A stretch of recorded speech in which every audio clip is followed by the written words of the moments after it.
Good afternoon. My name is Veronica.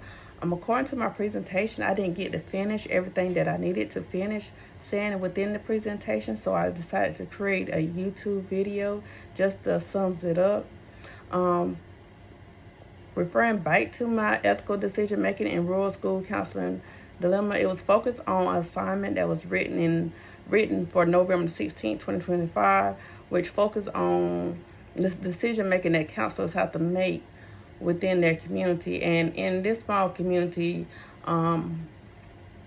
which is a rural community, the mother approached the counselor, just seeing what do she have to do to prevent her daughter do that. She was about to divorce her husband, and she explained to the counselor how that her daughter is scared of the husband, scared of being alone with him. So the counselor more or less had to make some decisions and still not affect her license, and making ethical decisions based on her job within the school system, her job just being a counselor, and then considering the rights of both parents. Within this situation, neither parents have legal custody of the child, so appropriate protocols need to be made for the protection of the child. So I wanted to review some of those things that was listed in my paper from previously. The ethical dilemma in this case brought the mother model, which would require Robin to violate legal or ethical principles if actions upon without official documentation. With that being said, if the mother didn't have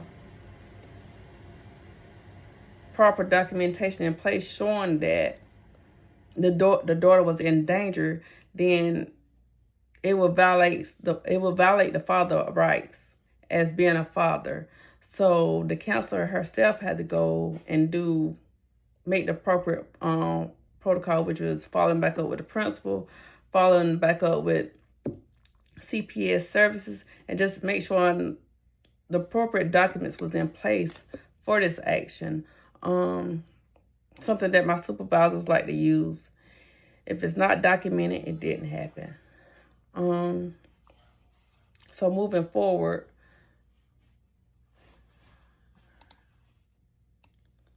the school counselors are mandated to report while they have probable cause to suspect abuse, neglect, or failing to take initiative will violate the principle or non-malfunctionings and beneficence outlined in Foundation Ethical Guideline, Foster/Miller and Davis, 2016.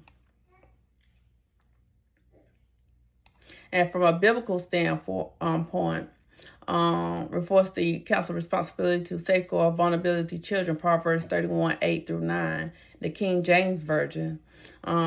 Instructs, open thy mouth for the dumb in the cause of all such as are appointed to disrupt. Open thy mouth, judge righteousness, and plead to the cause of the poor and needy.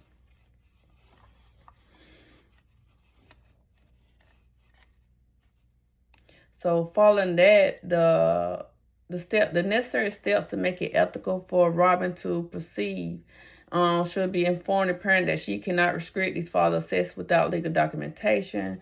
Number 2, document the parent's concern and her own response objectively.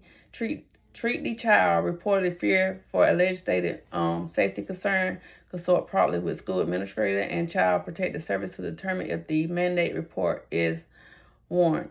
And number 5, consider to monitor the child well-being and provide support as appropriate, maintaining confidentiality and objectivity. These will be the necessary steps for any counselor when it deals with a child well-being. So this will end my presentation. I hope you enjoyed, and I hope I did everything necessary to lay a clear view out what should be necessary taken on behalf of a counselor when it's dealing with dual relationships. Have a blessed day.